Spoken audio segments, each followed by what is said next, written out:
night is the Rangers Journal night.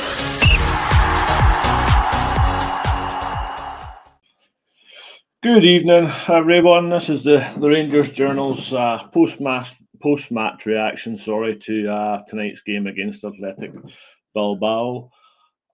Here with me tonight to run over it is Dylan. How you doing, Dylan? Not bad, mate. Not bad. Feeling a wee bit deflated after that, but listen, quarter-final Europa League isn't to be sniffed at. So no, definitely not. I understand where you're coming from. I think a lot of us are feeling the same, and you could see that in the stands when the camera was sort of pointing towards them there. Like you say, it's quarter-final. We've done ourselves proud this year, particularly in Europe again. Some big performances. Something I think we're kind of accustomed now, but maybe there's some of the older fans that have seen teams that have Gascoigne and Gaza and struggle in European games, and here we have, we've got the current crop that are able to perform at that level, which again seem to be carrying Scotland's coefficient for the last 4 or 5 years again. We'll just quickly run through the game. Then, were you surprised by the lineup at all? Did you expect Egeman up front, or no? I thought we went over it last night, and I also went over it on the lowdown with Doug. I thought that I didn't want to play a back five, and I think we've seen part of the reason why. And we put it out in the socials today as well of how Bilbao could go and try and hurt us if we do play a back five with the no having any wingers and stuff like that. But also, I think we all knew he was going to go and play the back five, and I think we all knew he was going to play Dessers as well. And the fact that he didn't really play against Aberdeen told you he was trying to rest him for this game. And again, I just think it was I think he started the game really well, Dessers, to be honest with you. His touch was there, he looked well up until the penalty shout. And I think that's a problem with Dessers. See if you get a defender that's going to rattle him or pull him about and give him a wee bit, he just loses it and he falls completely out the game. I think that's what happened. He got a booking for dissent, I imagine it was for, and then that was it. He just kind of fell out the game, and he never wasn't really productive after that. He was more reactive instead of proactive for me. But that wasn't the only problem we lost. Do you know what I mean? There was a good couple of things that didn't go really right. We'll go to the reason why he got booked then. Did you see it? Did you watch it in real time? Did you think it was a penalty at the time, or? Because of the angle on the telly, he's in front of the player. So I didn't see the pull. I just seen him going down. I thought, he's always no went down unless he's been pulled. But then when you see the replay, mate, and I think the replay, because it slows it down so much, it looks worse because the ball's like almost still, and it looks as if he's going to get to the ball. Now, there's absolutely no way that to say that he wouldn't get to the ball. Yeah. But if you're impeding him, it's a penalty and you're off because you're not even trying to win the ball. You're just trying to grab him and stop him. He's ripped his shirt, mate. For me, it's a stonewall penalty. And the fact that it hasn't even been brought back to be looked at for VAR, and I'm not saying that's how we lost the game. It absolutely isn't. But it's a massive chance in a game. And especially when you look at the penalty that was given against us last week, compared to that, it's a stonewall. I think there's something will need to be said there. I think the club will need to ask questions there, because the fact that there was no clear check on that, and then the images you were seeing, I get it. When it slows down, it doesn't really look as bad. But then when you see the state of Dessers' shirt, and then you see the still image of the guy pulling Dessers' shirt nearly in half around his chest, I couldn't believe it. So. As well, Dessers goes down after the pull's let go, which makes it look more dubious. But regardless of the situation, he's pulled him back to the point where he's ripped open his shirt. And then obviously that's where Dessers gets booked, and he can't believe it. And I don't blame him for getting booked. No. Because I would absolutely, anybody would lose their head. See, the thing is, it's a massive game. It's a quarter-final, ties on the line. You've got to at least go and have a look at it just to see whether they're going to give it or whether they're not. And if it sticks with his original decision, then fair enough, you can say, right, but not even to look at it, it just stings a wee bit. Aye, that's it. It stings because he didn't. If he went and looked at it, I can understand that, and then we'll maybe get an explanation later on. But the fact we've got nothing, and then they got the park, they get their penalty, but it is a penalty. We'll come to that. But I just think to me it just stunk a wee bit, and I was just a wee bit like, how have we not even considered looking at that? But then there was it Ridvan get injured? Yeah. And then Diamandi had to get pushed back, and I think that's that part in the middle of the games where we sort of lost our way a wee bit in the match. Do you think so yourself? I was putting in his chat, Jock. I think the best player in the park. I thought we actually started really well, right up until Ridvan got injured. I thought we were 50-50 in the game, really controlled and going forward. We knew who should be making which type of runs. We weren't flooding everybody forward. We knew exactly what we were doing. And Dio, every time he get the ball, was spinning out of danger, creating space, creating attacks. And then he takes him out of the park, puts him at left wing back, moves Jeffy in one, moves Tav out, and then brings on Barron. And for me, that's what lost us the game. Not just that, but that's the massive. I thought we had good control up until then, and then it just all went. Aye, because at that point then you could see we retreated back, and it was an onslaught, really, wasn't it? It was just constant pressure. It was unfortunate that it's a bad challenge from Suter, because he gets done. The boy comes to the blind side of him. The boy makes a meal of it, which of course continental players going to do that, and they try and sell it and make sure he gets the pen, which he does.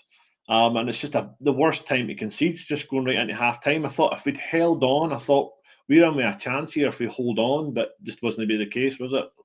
No, and I think, do you know what bugs me about the penalty? I think, remember the game against Borussia Dortmund, and we scored, and the Morelos plants his foot, and the boy kicks him, the boy gets a free kick, and the goal's chopped off. It's in the UEFA competition. And he penalised Morelos for getting his foot in front. And I think it happened a game against Celtic as well. I think Matt O'Reilly plants his foot and he got a penalty for that last season. So for me, that rule, there's been, I've seen penalties or free kicks given for it, and also it's been penalised against us. That's what annoys me about it. I'd like that to be a wee bit more clear. For me, he makes contact first with the boy. It is a penalty. You can't really moan about it, but I think Barry's tinkering with the team caused all that unsureness. Suter was going out to midfield, and we were just seemed really all over the place, mate. And I don't know why he had NCL on the bench. I don't know why they didn't just bring him on. Go and trust it, lad. Do you know what I mean? But you're now playing Jeffrey, who's a left back at centre back. You're playing Diamandi, who's a centre mid at left back, and it just all felt a bit for me.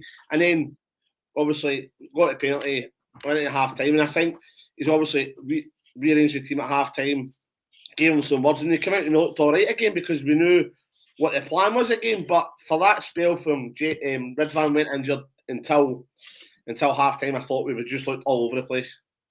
Yeah, no, I agree with you there. I just think, like you say, we were putting, what is the saying, they're putting round pegs into square holes. It was just didn't really seem to fit our match at the time. I think they were just trying to plug the gaps and try and see it through, try and not concede another one.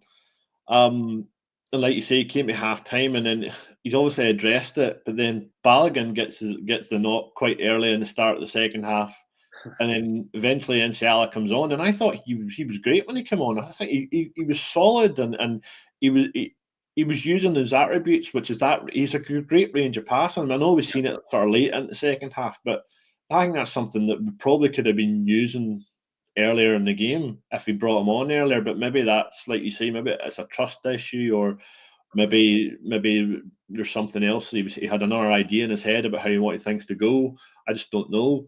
But I thought once Balogun went off and he came on, and then we switched it back again, we'll actually look better when we came into the game more. I think you're absolutely right, and I see on the all down stuff like that, and on the pod last night, that if he's going to stick a 5 put NCL in there, the reason being he is a centre half. See, when the mistakes or the times that NCL played, he was poor. He had Proper next to him, two players that haven't really played. Proper's low in confidence. He's a young lad. He's going to make mistakes, right? And that, he's been took out of the team, and then he's not really had his chance since then. But the first couple of games, people were saying, well, this lad's a player. We've seen he loves to fizz in passes into strikers' feet, into midfield. He's quick, he's strong. He reminds me a little bit of Bassey, not quite as complete, but when Bassey first came, he gives you that rawness that you can go and work on.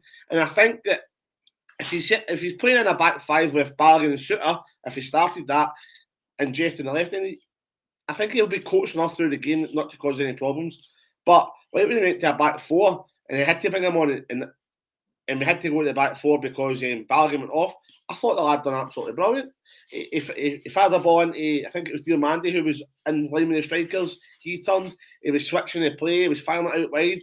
And right at the end there, when he tracked back and covered, and that's all you can really ask of him. And I just think that, and again, it's maybe a little bit of naivety for the management team not to put him in there, but I don't understand the reason being, we'll put somebody who's never played centre-back in at centre-back and somebody who's never played left-back in at left-back. Where's the common sense for me in that? No. And again, I think they were just maybe overthinking it a little bit. But I thought the lad done brilliant when he came on, to be fair. Whenever the changes were made and he brought in who he brought in, I actually thought maybe somebody's carrying a knock or something, and this is just forced. But as somebody says in the comments there, I don't think we were prepared for all the injuries that were going to happen to us, and like our squad is pretty thin as it is. So it was always going to an injury in a key position was always going to hamper us, no matter what game it happened, and particularly in a run in that we're in, that they're in at the moment with the European games.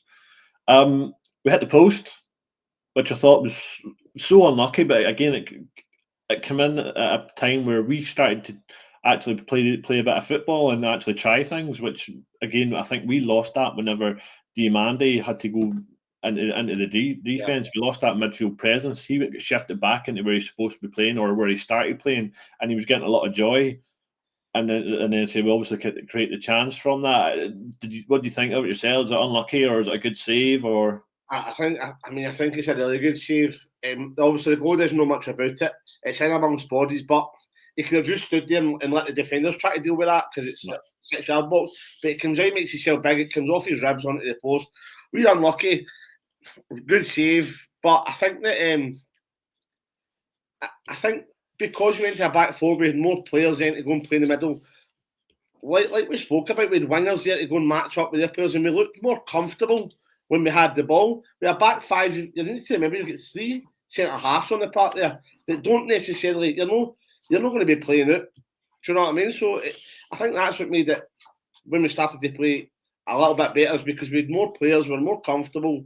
We've played that formation more often, and I think that it's a little bit bitter because I think it's a missed opportunity tonight. I don't think they were that good, and it goes to show you only scored one goal for open play. The other one was a penalty, and it was a good goal. But if you look at the Rangers' performances leading up to this game and the pass against Fenerbahce, and even in the group stage and stuff like that, I don't even think we've seen half as good a performance as we did or we have early in the season. I think if we had just been a little bit more braver and went toe to toe with them, I think we would have caught them out, and I think we could have got through. And I think for us fans, that's the bitterness of it. Not the fact that we're out, just the fact that we know we're better than that. And I know the injuries probably made a massive difference to the management staff and how they approach the game and stuff like that. But Barry said, Ridvan's come through. We'll see how he is in the morning. You know he's injury prone, so why are you risking him in the first place? And to be fair, I think that he was having a torrid time with Nico Williams anyway. So I don't even think that would have worked. Tav done well against him in the first leg. Put Tav out, bring in Salon, and Jeff to get swapped for Ridvan if need be. But again, I think he tried to overthink it, play Ridvan as well, and he get injured. Ballaghan just back, he get injured, and you're just like, here we go again. Do you know what I mean? A wee bit naivety for the management team. Do you think Philip Clement would have got a different result if we drew 0-0 at Ibrox? Do you think it might have been different if he was in charge? Aye. Do you actually? Aye. Okay. Yeah, but I don't know if Clement gets to that game. I don't know if I wait to back to you when Barry swapped it to go to 5 or 3 at the back, whatever you want to call it. It was clever. We matched him up man for man, and we hit him in the counter, and we done really well. And it caught Josie out because he didn't think we were going to play that way. I don't know if Clement gets through that tie, But even come on style, when it was like play it up to Dacers and then everybody pushes up and picks up the second balls and was trying to attack for there, that would have hurted them tonight. And see when you're 1-0 down, I'd like to see more of that.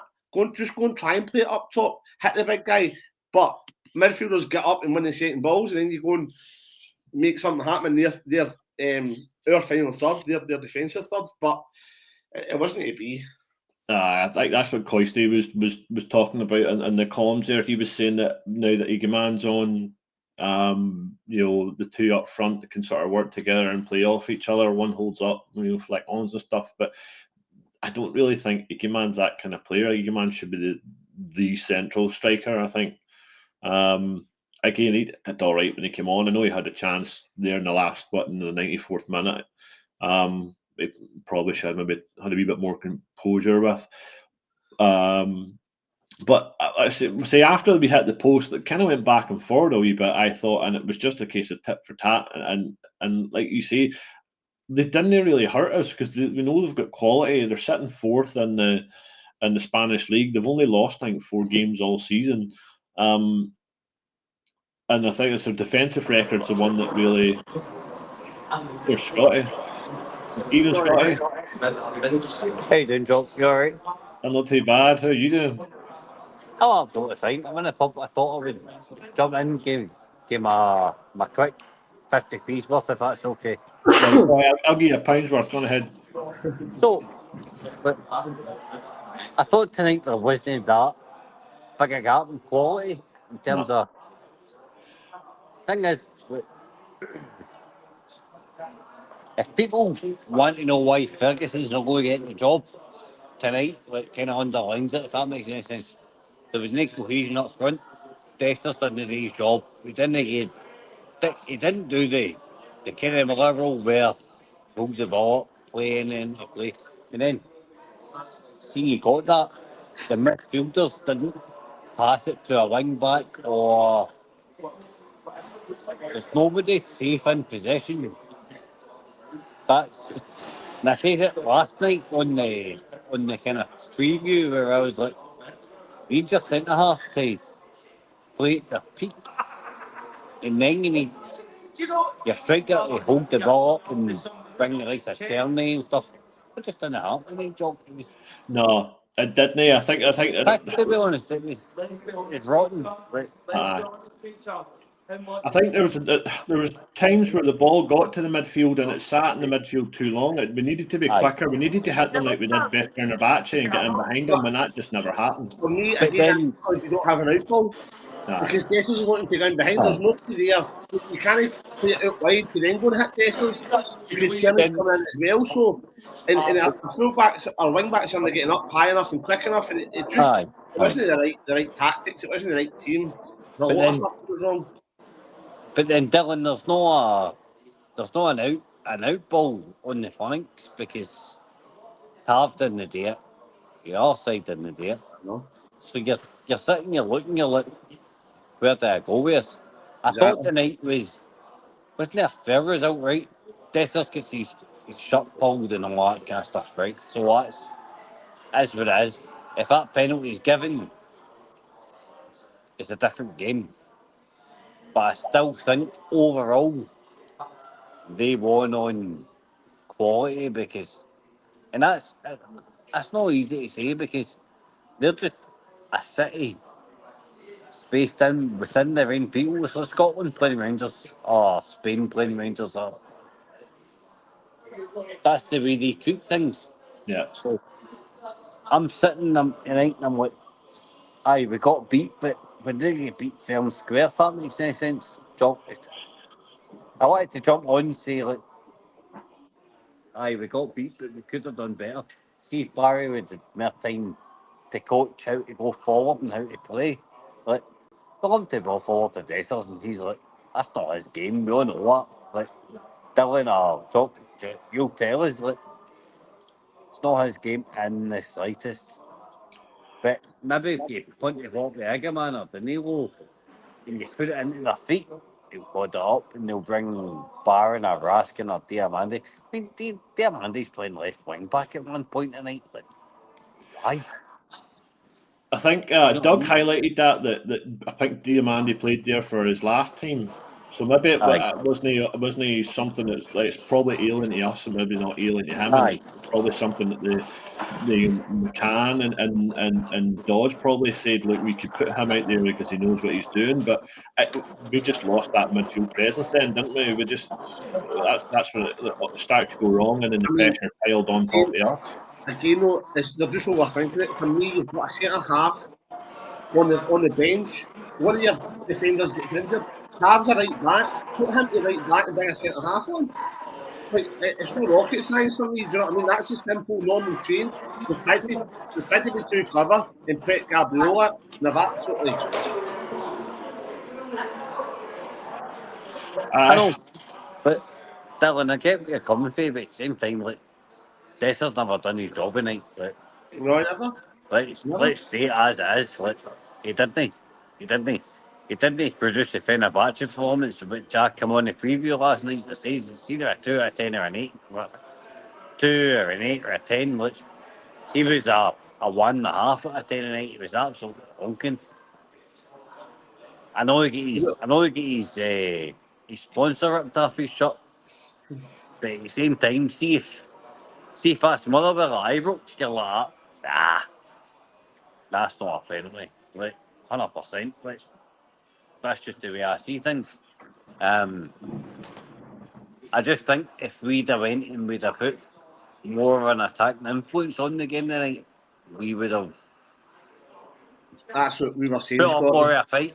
That's what we were saying. I think if we were once we went to the back four, we had more players out and up the field and wingers actual wide, and we looked like a better team, more control of the ball, we looked more composed on the ball, and we kind of thought it actually put them on the back foot because they were pinned in for a no long period of game, but for enough of the time where we could go and score a goal, but we just it happened too little too late.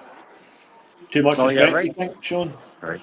Yeah. Anyway, James, listen, I'm going to head off now. I just wanted to jump on and kind of put a wee bit of a caveat. See, for this squad, it's an achievement. So, last 8 of Europa League, there is clearly a conspiracy for Bilbao to get to the final. We didn't beat it. We didn't beat it. I think we've done all right. Hope you guys are good. Right. I'll see you next week. Cheers, Scotty. Cheers, Scotty. Cheers, lads. Cheers. I think Scotty's right. I think it just in terms like you say, I think it's just we just didn't really maybe go for it more. I think we showed them maybe too much respect, and I think that's probably come back to bite us in the backside because it's taken 2 penalties on either side, either game to try and get them there. And then as we go there, like the rest of the team just never really pulled together. They tried and huffed and puffed, but just kept them in it. And let's say they didn't have that much quality. You know, a lot of flashes. Nico Williams, obviously, the standout for the game, and there's one of the guys in midfield for them. I don't really think that they like we said they didn't. I don't see they didn't carve us open because they had chances, but it was more like half chances. Like it maybe faulted them in the box and we got a block in, or they didn't like play it through us. You know, I won with the goal, and Liam Kelly's making great saves. He had really nothing to do in the full game. Really, all the shots were off target. We limited them to chances for the edge of the box, but I feel like once Redvan went off, we started to play that balls to the wall defending as if we were down to 10 men. And it's just because he changed the personnel and the formation and not doing their job, and it just seemed hectic. And then I think that eventually then led to the goal, to Suter being out of position, trying to recover and giving away a penalty before half time. But again, and I think that's why it's a wee bit leaves a sour taste in our mouth, because you know that we could have done better. You know the game could have went a different way if the manager's choices would have been different, for me anyway. We never touched on then the killer goal that finished it. Tav loses Nico Williams, isn't it? At the back post, he has a look for him. doesn't watch the runs, too busy watching the ball, and before you know that he's in behind him, it's a free header. I've seen this story before with Tav, isn't he? It's just kind of his Achilles heel. He's that good going forward, but he just has sometimes just switches off at the back, and it's cost us a goal. I think that I don't think that Tav is expecting the lad to make that one in there. I think he thinks he's a winger, likes the ball at his feet. I don't listen. Tav switches off. It's Tav's fault completely. He does. He switches off to what's great, and we've seen it before a million times. But I don't think he's also expecting that run. It happened early on in the game a couple of times where they played that long cross and there was nothing there, nobody there, and he just seen it out, or Kelly come out and collected it or whatever. It just so happens this time it's the edge of the box. There's no pressure on the cross.